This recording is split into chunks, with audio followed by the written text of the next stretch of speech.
Hola, ¿qué tal? Nos encontramos con Rosana Díaz Costa, literata, docente universitaria y directora de cine. Gracias, Rosana, por concedernos esta pequeña entrevista. Gracias a usted. Después de ya todo este tiempo que ha pasado desde que iniciaste esta travesía con Un Mundo para Julius y que ya, digamos, la película pudo estar ya en cines y ya, digamos, se ha acabado este proceso, ¿qué sentimientos o qué sensaciones tienes ahora, no?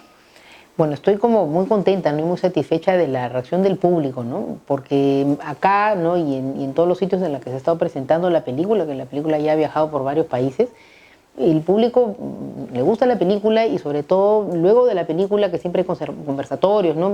Se desatan diálogos muy bonitos, ¿no? Reflexiones muy bonitas acerca de la película y los temas que se desprenden de la película, ¿no? Entonces, a mí lo que me ha gustado mucho, bueno, aparte de acá, de la gente que empezó a hablar de los problemas que nos aquejan como peruanos, ¿no?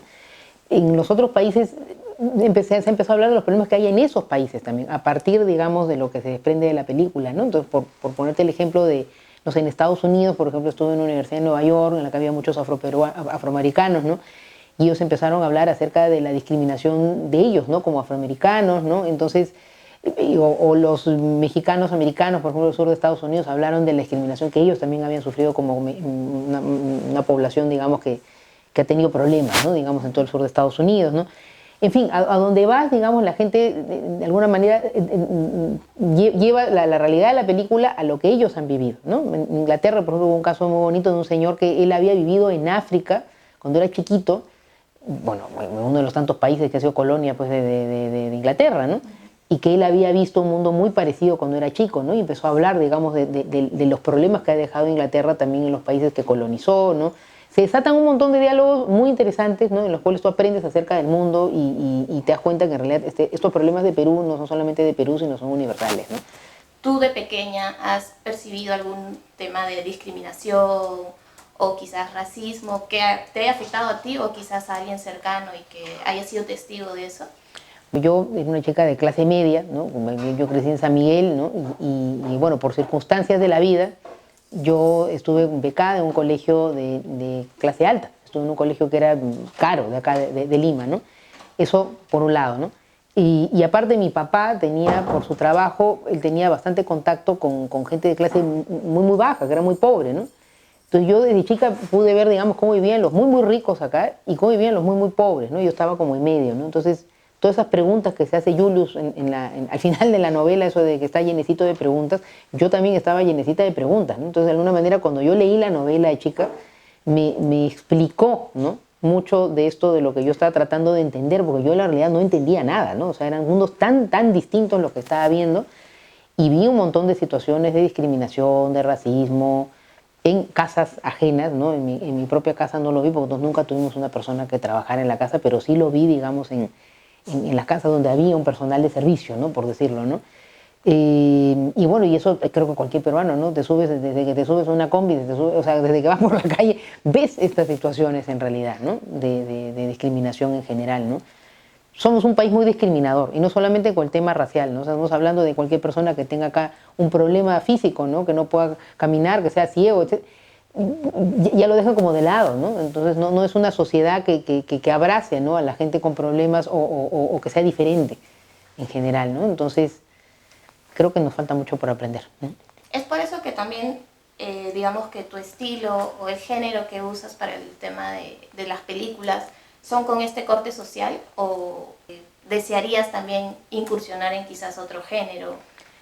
Son los temas que me importan, en realidad. Yo me pongo a pensar también, antes de hacer películas, yo también hice literatura, ¿no? Y casi todos mis cuentos, en realidad, bueno, la mayoría se desarrollaban también, por ejemplo, en el contexto del conflicto armado, ¿no? O bueno, situaciones exacto, ¿no? Entonces era como situaciones de realidad social peruana, ¿no? Que a mí de alguna manera me habían tocado, ¿no?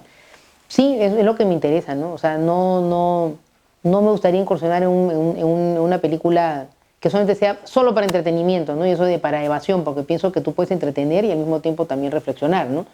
No me siento yo creo que en género de ese tipo porque es tan difícil hacer una película, ya que la vas a hacer, pues no sé, que sea algo que realmente quieres contar y que realmente quieras transmitir, ¿no? Porque toma años hacer un proyecto de película, ¿no?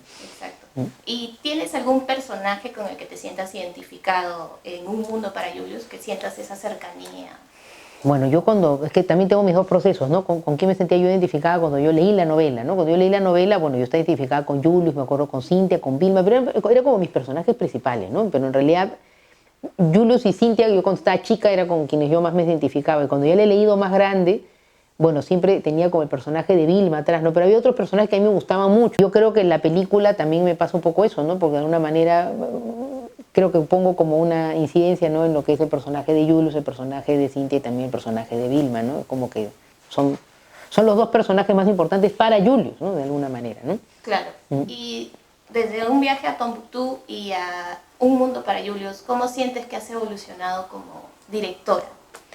Bueno, son dos aprendizajes. Yo creo que uno aprende mucho, más que evolucionar, uno va aprendiendo por el camino, ¿no? Entonces son dos proyectos muy distintos. Un viaje a Tombuctú, bueno, una historia que se desarrolla en los años 80, todo era pues rock and roll, es una historia muy personal, es algo que de alguna manera yo viví esa época, ¿no? Y las emociones que se cuentan en esa película yo las viví de una manera u otra. No es que las cosas que pasaron ahí las viví, pero sí conozco las emociones, ¿no? El contexto, ¿no?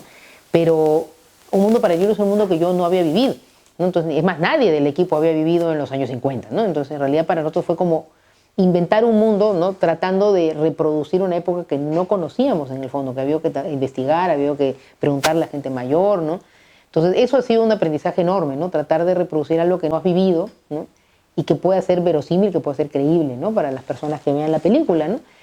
Y aparte, bueno, es una película mucho más grande, ¿no? Yo creo que ha sido la experiencia de poder tener un financiamiento más grande, de poder hacer una producción mucho más elaborada, ¿no? Que la de Viaje a Tombuctú también, ¿no? Y bueno, una vez más con niños, ¿no? O sea, una vez más había adolescentes, diferentes contextos, ¿no? Pero en eso, digamos, sí se parecen las dos películas, ¿no? Pero creo que ha sido eso, el aprendizaje de poder producir algo más grande y más complicado, ¿no?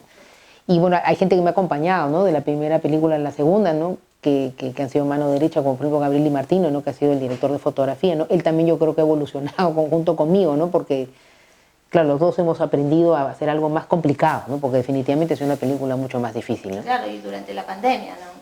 Eso ha sido la postproducción, eso ha sido otro aprendizaje, ¿no? Que de alguna manera hemos aprendido a postproducir en pandemia, ¿no? Que nadie se lo imaginó, ¿no? Que iba a tener muy complicado, muy todo complicado. Era por Zoom.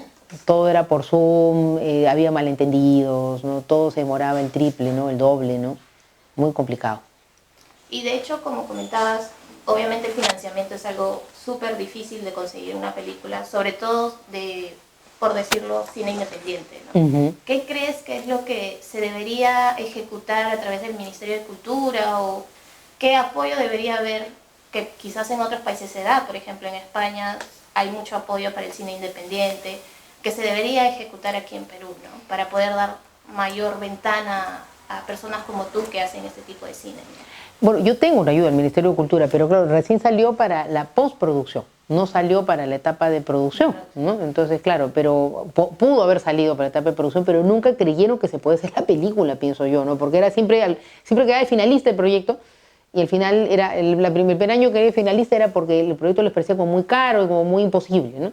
La segunda vez también era como que todavía ellos pensaban que no se iba a hacer la película, así me dieran la ayuda, ¿no? Y la tercera vez, eso fue increíble, era porque me dijeron que pensaban que la película podía tener ayuda privada, ¿no? Porque iba a ser una película de repente taquillera, etcétera, ¿no?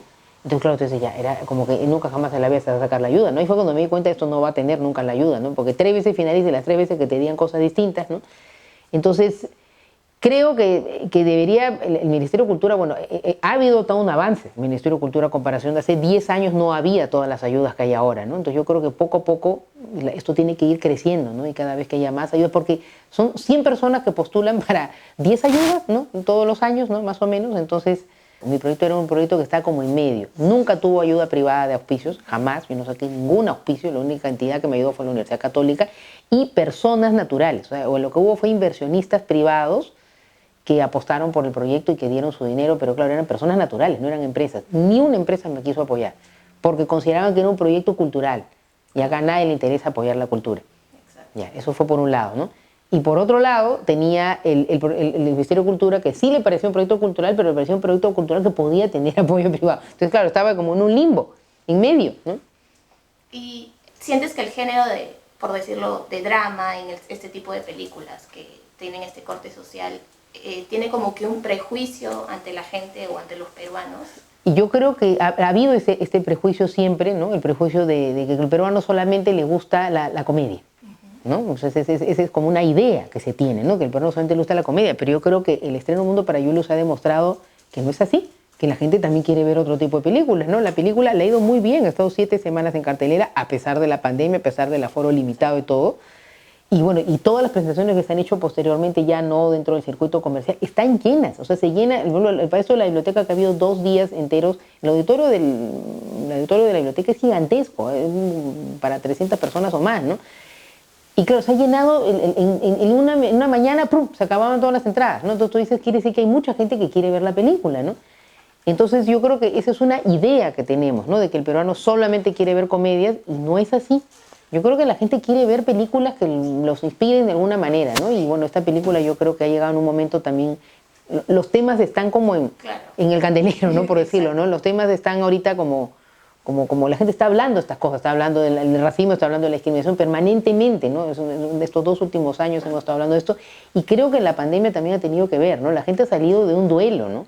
Mucha gente ha perdido familiares, etcétera. Mucha gente me ha escrito para eso, ¿no? Que en la película, yo creo que la gente necesitaba llorar, ¿no? Y de alguna manera la película la gente sale llorando y no sabe ni hace ni por qué, ¿no? Pero bueno, le ha dado pena la historia de Julius, pero creo que hay muchas cosas de emociones ahí atracadas, ¿no? De los peruanos que nos la guardamos. El peruano siempre se guarda todo, se guarda todo, ¿no? Y yo creo que la película ha sido como una especie de puertita que no te guardes el llanto, ¿no?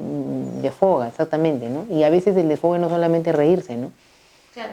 Exactamente. Y hablando de los prejuicios, ¿sientes que también hay un prejuicio, digamos, en las mujeres en el cine? Porque mayormente siempre, pues, es los hombres directores los que tienen, digamos, un poco más de fama. Exactamente. Sí, bueno, eso existe.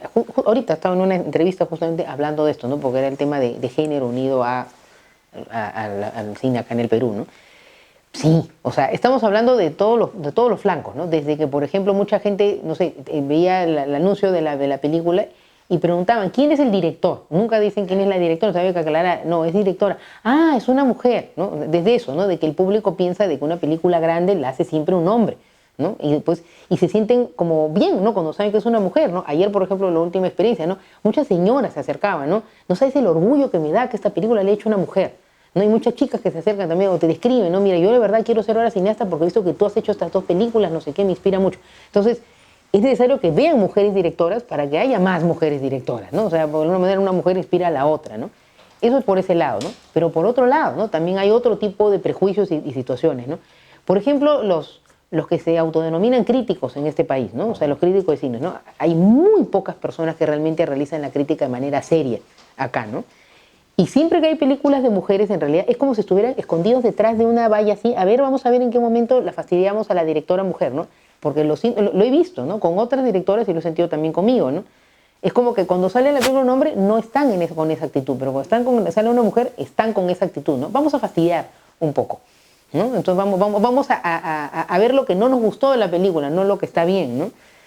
Entonces, ¿eso de dónde sale, no? Es una profunda misoginia que hay acá en este país, ¿no? O sea, eso lo he tenido que vivir con la primera película y también con la segunda película, ¿no? Entonces, como que ya eso no tiene solución, ¿no? Así son, ¿no? Ya, no sé, pues así será cuando llegue. Esperemos que a futuro. Esperemos que a futuro haya más mujeres, por ejemplo, también escribiendo acerca de cine. No hay tantas mujeres escribiendo acerca de cine, ¿no? Y que realmente sean como un soporte también de las mujeres haciendo cine, ¿no? Eso por ese lado también, ¿no? Y ya a nivel, digamos, de las oportunidades que tienen las mujeres, ¿no? Yo, por ejemplo, en situación de rodaje, eso jamás he sentido eso, ¿no? O sea, tú eres la directora y eres la directora, o sea, no hay nada de que porque eres mujer te respetan menos, para nada, ¿no? Pero sí lo he sentido en situaciones, por ejemplo, de búsqueda de auspicios y estas cosas, ¿no? Que a veces es como que me han preguntado, eso, que llegas a la reunión y te dicen, ¿y tu productor? O sea, es como que necesitan que haya una mujer con un hombre, ¿no? Para que la acompañe, ¿no? Como que la mujer sola, ¿cómo está sola, ¿no? Tiene que haber un productor hombre, o sea, tiene que haber un hombre que te acompañe, ¿no? Son prejuicios, ¿no? Que tiene la gente, ¿no? Que piensa que siempre tiene que haber una mujer como que la lleva, ¿no? Un hombre para poder conseguir las cosas, ¿no? Y no es así, pues, ¿no? En muchos casos no es así. Claro, y ahora que lo comentabas, o sea, tú has estudiado literatura antes de sumergirte en el mundo del cine, ¿no? Uh-huh. Desde antes ya tenías esta este camino que ibas a tomar o cuál fue el factor que determinó, digamos, este giro en el tema de literatura al cine? Es que en realidad no ha sido tanto giro. Todo el mundo piensa que es como que uno se va completamente a otro mundo, pero en el fondo todo es el mundo de la ficción, ¿no? Entonces, sí hay una unión fuerte, ¿no?, entre la literatura y el cine, ¿no? Yo ingresé a estudiar literatura, bueno, estamos hablando de los años 80, ¿no? Yo ingresé en el año 88 a la Católica a estudiar literatura. Y era una época muy complicada, ¿no? O sea, la situación de mi familia estaba súper complicada. Yo me acuerdo como yo trabajaba a la mitad del día para poder pagarme la universidad en la mañana, ¿no? En fin, la cosa que era ni por acá que podía estudiar cine en otra parte ni nada, ¿no? Entonces yo lo que hice fue estudiar literatura porque era lo que más me gustaba leer y me gustaba escribir, ¿no? Ese era lo que tenía claro, pero me encantaba ver películas, pero nunca asocié el ver películas y ser cinéfila al poder luego yo convertirme en cineasta. O sea, yo me he demorado en darme cuenta de esto, ¿no? Entonces ha sido, no sé, cuando estaba en el cuarto año, por ejemplo, en la universidad, ya estaba casi acabando, yo me la pasaba más viendo películas que leyendo en un momento. O sea, me ponía despertador a las 5 de la mañana para ver una película antes de irme a la universidad o antes de irme a trabajar. Era de locos. O sea, yo ahora me pongo a pensar cómo hacía una cosa así como poner el despertador a las 5 de la mañana, ¿no? De locos, ¿no? Bueno, entonces, esa situación, por ejemplo, yo al final, mis propios amigos me decían, ¿no? Tú deberías estudiar cine. ¿Por qué no te trasladas a la de Lima, a la Facultad de Comunicaciones? Porque yo no me quería trasladar, a mí me gustaba mi carrera de literatura, ¿no? Pero terminé haciendo un poco de caso de lo que me decían. Voy a ver cómo me va a ver colándome en las clases de cine. Y me empecé a colar en la Universidad de Lima las clases de cine. Me encantó, ¿no? Y me di cuenta que en realidad sí me gustaría estudiar eso también, aparte del estudio de literatura, ¿no? Bueno, y hubo un momento, porque lo tengo así clarísimo, como un momento en el cual yo dije, yo me quiero dedicar a esto, ¿no? Que me acuerdo, hicimos un corto, lo hicimos en 16 milímetros, en esa época no estábamos todavía con el mundo digital, y en el momento que estábamos con la moviola, yo he llegado a editar en moviola, yo misma me edité el corto, ¿no? Así que estaba con los pedazos de la película que estaban ahí colgando, ¿no? Físicos, ¿no? No eran ceros y unos, no era información digital, ¿no? Y claro, eso que cortas, ¿no? Así cortas como un machete, ¿no? Y que la unes con cinta. Yo me pareció fascinante eso, estar en el cuarto oscuro, ¿no? Ese fue el momento que yo dije, yo quiero aprender esto mejor. Entonces dije, bueno, en algún momento lo quiero estudiar más, ¿no? Porque en la de Lima era como que eso era lo más, hasta ahí llegaba, ¿no? Ya no podía aprender más, ¿no? Entonces terminé literatura, me fui a España a una beca de literatura y después yo me quedé en España, me quedé de ilegal en España, estuve 3 años ahí con muchos problemas de papeles, pero para poder estudiar cine luego. Entonces fue como que se me quedó en la cabeza, ¿no? Que tenía que estudiar cine. Entonces yo me fui entre comillas por literatura, pero me quedé en España para estudiar cine, ¿no? Y ahí estudié en 2 escuelas de cine públicas, ¿no? Que allá las escuelas lo bueno que tienen es que no cuesta, ¿no? Toda la educación pues es prácticamente gratuita, ¿no? Y es de calidad también. Y es muy de calidad, exactamente, ¿no? Bueno, y sobre el viaje que tuviste a España para poder estudiar y lo que hablábamos sobre los prejuicios, ¿cómo sentiste allá el ambiente cuando llegaste, ¿no? ¿Se daba mucho esto de la mujer que está estudiando cine o había otro contexto, otra actitud de las personas allá en España? Bueno, en general siempre yo creo que eso en mundial, ¿no? Había menos mujeres, digamos, en las carreras técnicas, ¿no? Eso yo lo vi en las 2 escuelas en las que estuve, ¿no? Y siempre las mujeres estaban más en el área de producción o el área de dirección de arte o por ejemplo, digamos, en mi clase, por ejemplo, pongo el ejemplo, ¿no? En la primera escuela, en realización, éramos 3 mujeres, no, 4 mujeres éramos en la escuela en La Coruña y el resto eran hombres, pero era una clase de máximo 15 personas, ¿no? Pero bueno, casi todos eran hombres, ¿no? En producción sí eran casi todas mujeres, ¿no? Era todo al revés, ¿no? Pero en la otra escuela, en la de Madrid, por ejemplo, que ahí me especialicé como guionista, éramos 3 mujeres y éramos en total 12 en la clase. Entonces siempre había menos mujeres, ¿no? En el área de dirección también eran 3 mujeres y el resto eran todos hombres, ¿no? Pero en producción eran casi todas mujeres y creo que había un solo hombre, ¿no? Entonces, de alguna manera sí era tradicional, ¿no? Pero las pocas mujeres que habían eran como muy fuertes, ¿no? Digamos, ¿no? Con sus ideas y con todo. Y además ayudaba mucho el hecho de que había como, lo que le hablamos antes también, que había como políticas de género, ¿no? También en España, ¿no? Ya había esta idea de que las mujeres tienen que participar, ¿no? Digamos, que en concursos de cortometrajes, ¿no? Había de repente una cuota de género, que de repente ya existía en esa época esto, ¿no? Esto está recién empezando por acá, ¿no? Que los jurados no podían ser todos de hombres y estas cosas, ¿no? Para en general, ¿no? Entonces es algo que yo lo empecé a ver allá y recién lo estoy empezando a ver acá, ¿no? Entonces estamos hablando de hace 20 años, lo vi esto en España, o sea que estamos 20 años por detrás, digamos, de muchas políticas que ha habido en otras partes, ¿no? Pero bueno, lo que a mí me quedó, ¿no?, muy claro era que las mujeres no tenían esa actitud de sumisión, ¿no? O sea, todas las mujeres era como que apenas le decían algo, de repente tú no puedes hacer algo, inmediatamente contestaban con mucha fuerza, ¿no? O sea, ¿cómo que yo no puedo hacer algo, no? O sea, y, ¡prum! Y hacían las cosas, ¿no? No se quedaban atrás. Yo lo había visto acá, lo vi en diferentes situaciones en las que yo estuve, que la mujer siempre a veces como que se tiraba para atrás, ella solita, ¿no? Ella solita, digamos, decía, yo no puedo, ¿no? Pero es por un contexto de educación, de familia, de todo, ¿no? Que el hombre es el que hace ciertas cosas, la mujer es la que está atrás como de apoyo, ¿no? Pero no haciendo la jefatura, ¿no? De las cosas, ¿no? Te cuento una experiencia, por ejemplo, de lo que yo vi, por ejemplo, que acá todavía falta mucho en regiones, ¿no? No hay muchas mujeres cineastas en regiones, casi todos son hombres, ¿no? Todas las películas que salen de regiones son casi todos hombres. Hay cortometrajistas, pero no directores de largometraje. Hay una nomás que echó este documental Yaguarhuanca, que es Jacqueline Riveros de Junín, y es la única que tiene un largometraje, ¿no? Que eso es, claro, una en todo el Perú, ¿no? Entonces, claro, yo cuando lo he visto como profesora, ¿no? Yo he estado, por ejemplo, en unos talleres que era un piloto de escuela de cine en Cusco, ¿no? Entonces solamente ya la organización de la clase, ¿cómo era, no? Tú tenías todos hombres en las primeras filas, ¿no? Que hablaban mucho y levantaban las manos y todos seguros, ¿no? Y la parte de atrás eran puras chicas. Entonces ya solamente el hecho cómo se sentaban, ¿no? Que los hombres adelante, las mujeres atrás, ¿no? Y las chicas no participaban. Entonces, tú tenías que decirles, a ver, tú, claro, porque los chicos son los que participaban. Entonces, ¿qué actitud ya tan sumisa? Porque eso lo he visto acá en Lima hace muchos años, pero ya acá no era así. O sea, acá ya las chicas en la universidad, es más, hay más mujeres que hombres en las universidades ahorita, ¿no? Para empezar, ¿no? Y claro, aparte de esa actitud, era eso de cuando por fin hicieron sus primeros trabajos, ¿no? Las chicas traen de repente los mejores guiones y no querían dirigirlos.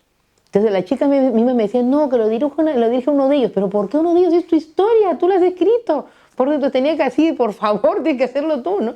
Pero costó mucho trabajo que se den cuenta de que sí es un mundo personal, además del que están contando, tienen que dirigirlos ellas. Los mejores guiones fueron de mujeres, ¿no? Entonces, hay un tema entonces que ya no es que el hombre la trata mal, no es que le han dicho tú no puedes, no, es que ella misma a veces ha dicho yo no puedo, ¿no? Entonces yo creo que ese es un tema de educación que viene de las familias, viene de un país súper conservador y tradicional además, ¿no? Con mucho machismo, y que esto tiene que ir cambiando. Yo creo que acá en Lima ya esto está, ya ha avanzado mucho también, ¿no? Pero en regiones que, digamos, son más conservadores todavía que en Lima, creo que hay muchas cosas por cambiar, ¿no? Entonces, bueno, como te digo, a mí lo que me quedó de España, esa experiencia, fue que la mujer nunca debe decir no puedo, ¿no? Y que las mujeres son muy, muy tiradas para adelante y que no les importa lo que les digan. O sea, es como que, hacen las cosas, ¿no? Son muy, muy así contestonas, además, ¿no? Respondonas, ¿no? Básicamente, ¿no? Entonces, eso me quedó, ¿no? Me quedó de allá, ¿no? Que no lo había visto acá en esa época, al menos, ¿no?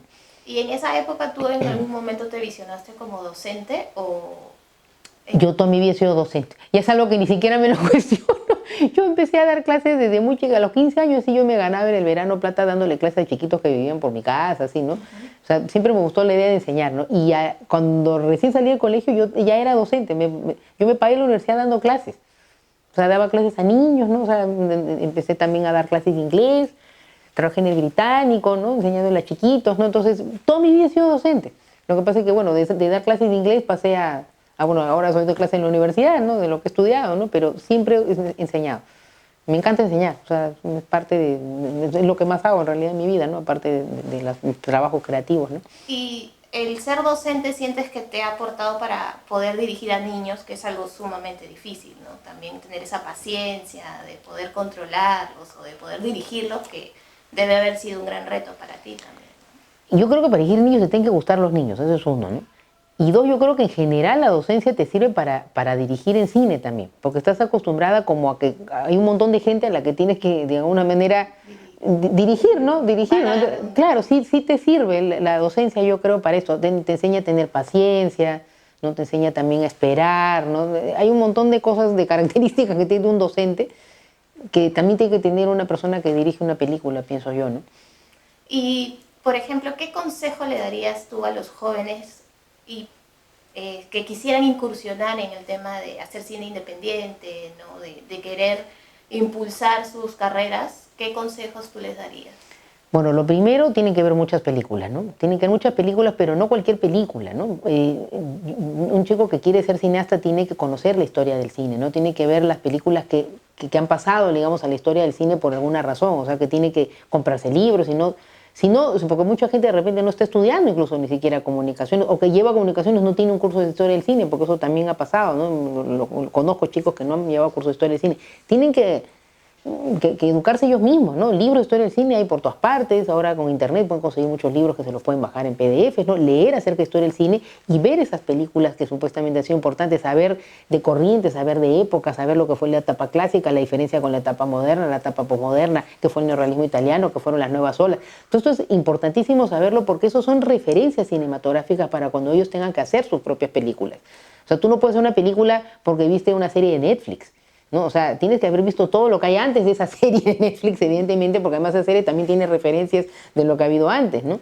Tienes que tener un bagaje cinematográfico importante, ¿no? Y aparte de todo eso, creo que es necesario también leer literatura, ¿no? Porque sobre todo para los chicos que quieran ser guionistas, directores, ¿no? Porque la literatura te abre todo un espectro de imaginación, ¿no? Que no te da de alguna manera el hecho solamente de ver películas, ¿no? La literatura te hace más creativo, la literatura te despierta la imaginación de otra manera también, ¿no? Y también tiene que ser una persona culta, ¿no? Tiene que saber de arte en general, tiene que saber de pintura, tiene que saber de música, tiene que saber en general los discursos en el mundo, de historia, del mundo, ¿no? Sino cómo vas a tener un discurso propio. O sea, las películas, muchas veces yo encuentro gente que quiere hacer una película porque le parece que cool, ¿no? Hacer una película, que cool ser director de cine, ¿no?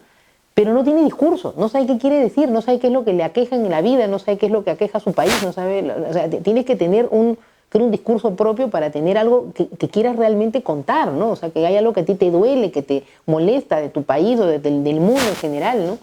Y que eso es lo que quieres transmitir, ¿no? Porque es tan complicado, como lo digo, hacer una película, que yo creo que si vas a hacer una película, bueno, que sea algo que a otras personas les sirva, ¿no? Para pensar, reflexionar, yo qué sé, cuestionarse ciertas cosas, ¿no? Entonces creo que eso es lo que yo le diría a un chico que va y que tenga mucha paciencia, ¿no? Porque las nuevas generaciones son muy impacientes, todo lo quieren al toque, ¿no? Me dejaron en visto, ya estoy así desesperado, ¿no? Entonces hay que ser muy pacientes. Los proyectos de cine son largos, complicados, pueden pasar años y que no haces tu película, ¿no? Y no deprimirse porque a la primera no les salió una ayuda de cine, por ejemplo, que muchas veces también pasa, no me saqué la ayuda de DAFO, ya no quiero hacer la película. No. O sea, yo he postulado 3 veces a la ayuda de DAFO y no me la saqué, recién me la sacaba a la 4ª, ¿no? Y la película está, ¿no? Entonces no te puedes dejar, digamos, derrotar por el primer no. Te van a decir más veces no que sí, ¿no? En el mundo del cine. Pero de hecho esos sí van a ser satisfactorios como lo que tú has podido conseguir hasta ahora. Pero hay que tener paciencia y buen humor, sobre todo, y no echarle la culpa al universo, ¿no? Porque también he conocido gente, ¿no? Que claro, se sienten que su proyecto es fantástico y que no sacó la ayuda, entonces ha habido fraude, otra persona tenía conexión, que ya empiezan a alucinar, ¿no? No, o sea, no tuviste suerte también de repente, porque muchas veces depende de jurados que tienen gustos distintos, ¿no? De lo que tú quieres hacer, ¿no? Entonces, bueno, inténtalo de nuevo, ¿no? O también busca ayuda por otras partes, no quedarte detenido en un solo tipo de ayuda, ¿no?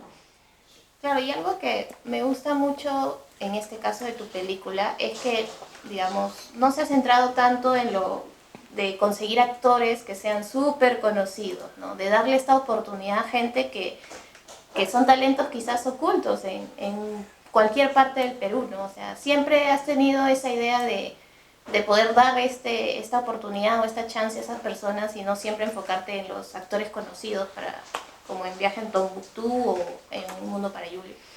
Sí, me gusta ver rostros nuevos, ¿no? En general, o sea, yo cuando veo películas yo nunca me dejo llevar porque es el súper famoso, o sea, me gustan películas en las que a veces no conozco absolutamente a nadie y son muy buenos actores, ¿no? Entonces, en el caso de Un Mundo para Julius, yo sí tenía muy claro que en realidad, claro, los niños tenían que ser niños que nunca habían aparecido. O sea, en el caso de Matías Regadas, por ejemplo, que él tiene un papel, pero bueno, es un papel muy específico, que más tiene que hacer un niño profesional para que haga el niño antipático, ¿no? Entonces, pero me gustaba que fueran rostros nuevos, ¿no? Completamente rostros nuevos y que tuvieran esa... Hay un candor que tienen los niños cuando no han participado en ninguna película, ¿no? Que es como muy natural, todo es como nuevo además para ellos, ¿no? Entonces yo lo que busqué fueron niños parecidos a los personajes, ¿no? Un poco también busqué lo mismo en Viaje a Tombuctú con los adolescentes, los protagonistas. Yo quería gente que se pareciera a nivel, digamos, de cómo eran ellos, ¿no? De personalidad, ¿no? Que se parecieran a los personajes que tenían que interpretar, ¿no? Entonces, me gusta trabajar eso, ¿no? Con actores profesionales y con actores que nadie los conoce, ¿no? Porque en realidad en el mundo para Julius todos son profesionales los adultos, lo que pasa es que no son tan conocidos como dices tú, ¿no? Y entonces a mí no me importaba que fuera uno más famoso que el otro, o sea, eso no me interesa, o sea, yo lo vi y vi que cuál era el que realmente era el que más se adecuaba y esa fue la persona que se eligió, ¿no? En realidad, independientemente de que la gente los conozca o no, ¿no? ¿Y tienes ya proyectado quizás hacer una nueva película o vas a tomarte una pausa? Ahorita todavía sigo con lo de Un Mundo para Julius, ¿no? Porque como estoy viajando con la película, hay presentaciones, todavía no hemos conseguido todavía el tema de distribución. O sea, tengo un montón de chamba todavía de Un Mundo para Julius, ¿no? Entonces yo creo que todo este año todavía no voy a poder empezar con algo nuevo, ¿no? Será ya el verano que viene de repente que me siente a ver, bueno, ahora vamos a hacer un nuevo proyecto, ¿no? Que bueno, de acá a años pues saldrá, ¿no? Pero tengo dos proyectos, ¿no? Yo tengo una película que yo escribí para España hace mucho tiempo, que eran unas chicas, las chicas son las que llevan la película, son dos chicas que viajan, ¿no? Digamos, es una road movie. Pero lo quería adaptar, digamos, a una realidad peruana, ¿no? Digamos, porque eso se escribió para que sea en España, ¿no? Eso es uno de los proyectos que tengo, ¿no? Y el otro proyecto es una adaptación de un libro, que no quiero decir el nombre porque después no me estén persiguiendo por la adaptación, pero que eso quiero que sea después porque yo no me vuelvo a meter en otra adaptación. Ha sido muy difícil este proyecto, ¿no? Es más difícil hacer un proyecto de una adaptación que de un guión original. Claro, porque hay mucha gente que quería comprar los derechos de Un Mundo para Julius y que fue rechazado hasta que llegaste tú con el... No. 5 veces han comprado los derechos de Un Mundo para Julius. No fue rechazado. 5 veces los compraron, les dieron los derechos y luego se los quitaron porque no hicieron nada. O sea, ha habido 5 proyectos de Un Mundo para Julius que nunca se llegaron a realizar. Así fue la cosa, ¿no? Entonces, la primera vez que por fin llegó a ser película ha sido este proyecto, ¿no? Porque ya llegaste con la adaptación o... No. O sea, los otros han tenido la posibilidad de hacerlo, ¿no? O sea, ha habido uno, en los años 70 hubo una primera vez que creo que tuvieron 8 años los derechos y al final ya la agencia literaria se los quitó porque no había, o sea, no siquiera tenían hecho el guión. O sea, a ti te dan los derechos en general sin guión. Normalmente se trabaja así, sin guión, ¿no? Pero en este caso, como había ya tantos antecedentes, digamos, de que nunca se había podido hacer la película, a mí la agencia literaria me dijo, mira, cuando yo les escribí, ¿no? Me dijo, mínimo tienes que tener un tratamiento o una primera versión de guión, porque nosotros no podemos otra vez ilusionar a Alfredo, que ya está mayor, ya está viejito y está enfermo, de que se va a hacer otra vez una película y que no se haga. Ya van 5 veces del año 70 que compran los derechos de esta novela, ¿no? Y le dije, no, tengo una primera versión de guión. Ah, ya, podemos empezar a conversar. Entonces era la primera vez que alguien se acercó a ellos ya con algo avanzado, ¿no? A veces tú puedes reservar los derechos solamente un proyectito, ¿no? Una página, ¿no? Si les pagas, o sea, es así, ¿no? Y el contacto con Alfredo, ¿cómo fue? O sea, ¿qué sentiste de poder, porque este libro tú lo has leído desde muy pequeña, ¿no? Y de poder tener al autor frente a ti y sobre todo poder trabajar su obra en esta película, ¿no? Debe haber sido una sensación sumamente confortante para ti. No, claro, bueno, ha sido emocionante, al mismo tiempo para mí ha sido toda una angustia hasta llegar al día de la van premier, ¿no? Porque claro, siempre me quedó eso, porque él además me ha dejado en completa libertad con este proyecto, ¿no? Él nunca dijo, tienes que hacer tal cosa o tal otra, o tienes que incluir, jamás, o sea, nunca jamás. Él me dijo, tú haces tu película como quieras, tú eres cineasta, esto es una película, no es lo mismo que la novela. Él lo tenía muy claro, que una adaptación tiene libertades, ¿no? Y que no tienes que estarte ciñendo absolutamente a toda la novela, ¿no? Entonces lo único que quería era saber si se había avanzado a nivel de financiación, cuándo se iba a hacer la película. Yo le enseñé también, yo le enseñaba los avances, ¿no? Digamos, del proyecto, pero nunca jamás opinó acerca de temas de guión y eso, que mucha gente piensa que él me ha estado persiguiendo para que incluya esto, incluya el otro. No, nunca jamás, ¿no? Entonces ha ayudado en ese sentido y ayudó también para conseguir los derechos, ¿no? Por ejemplo, ¿no? Que a mí me los dijeron a un precio que era desorbitado completamente. Él ayudó para que rebajaran los derechos. Tuve mucha suerte porque él había visto Viaje a Tombuctú, le había gustado mucho Viaje a Tombuctú. Entonces él confió en que yo podía dirigir Un Mundo para Julius. Me dijo, ¿entiendes el mundo de la infancia? Me dijo, entonces yo creo que eso es lo principal, ¿no? Que alguien que haga Un Mundo para Julius entienda el mundo de la infancia, ¿no? Y que sea todo desde el punto de vista del niño. Eso sí lo tenía clarísimo él, ¿no? Y le gustó que sea una directora mujer también, justamente, ¿no? Porque de repente podía llevarlo por un lado que no era el de un mundo, no sé, pues, no, de repente se hubiera enfocado de otra manera, ¿no? Claro. El tema de género que hay en la película, de repente no lo hubiera realizado de esa manera, en fin, ¿no? No sabemos, ¿no? Pero él, digamos, para mí, digamos, ha sido como una ayuda, ¿no? Un soporte, un amigo, ¿no? Que he tenido durante todo el proyecto. Ya, bueno, yo pude respirar, ¿no? Porque en el fondo mi gran angustia era esa, ¿no? De que a él no le guste la película, ¿no? Pero felizmente le gustó, se conmovió, ¿no? La ha querido ver varias veces también, ¿no? Y eso para mí ha sido un alivio enorme, ¿no? Y me siento bien, ¿no? Por fin, y me siento bien de que él por fin había visto, él es muy cinéfilo, le encanta el cine. le encanta el cine y tiene tantos cuentos, tantas novelas y nadie ha adaptado ninguno de sus cuentos y novelas, siendo uno de los autores más importantes de este país, ¿no? Y además son muy cinematográficas todas sus historias, ¿no? Pero no sé, no ha habido un interés, ¿no? En realidad en su obra, ¿no?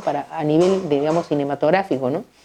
Quizás eso es lo que falta más impulsar, ¿no? También que no sean solo historias comerciales, sino tenemos tanta gama de libros aquí en Perú Exactamente. que podrían aportar también en lo cultural a la gente, ¿no? Porque ahora casi muy pocos leen, muy pocos se interesan por el Exacto, contexto exacto. social.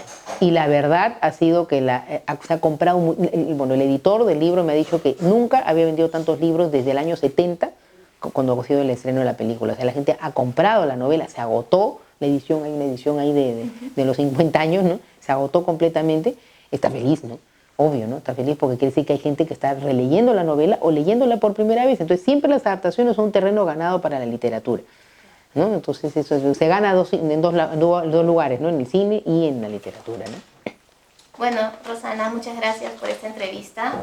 De verdad, todos los éxitos en adelante. Espero que siga cosechando triunfos en Muchas Mundo para gracias, Julius muchísimas y gracias. poderte ver pronto en alguna otra adaptación o en otra película. Muchísimas gracias. Gracias. Gracias, gracias.